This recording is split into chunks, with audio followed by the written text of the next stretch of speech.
Student at Danville Area Community College isn't too far from graduation day. But she has accomplished more than just that. She's the first woman to compete in the Titans of CNC program. WCI3's Marina Meister is with us now. So who is she? What exactly is this program? Jennifer, Sarah Van Leer is a manufacturing student at DAC. The college started a new program that is more challenging. It's called Titans of CNC. CNC is a complex program to understand, but bottom line is she'll be making parts that could go in a car or airplane one day. And come May, she will be the first woman to graduate from DAC having completed this program.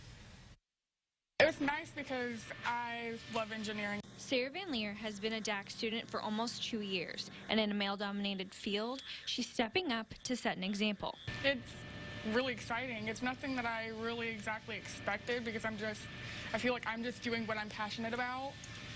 But it's really awesome. I mean, I'm always down for being the first female to pave the way. The Titans of CNC program teaches students in manufacturing how to work with machines and make things out of metal. Van Leer says the program was challenging, but since she loves manufacturing, it was worth it. Being passionate about it and everything helps.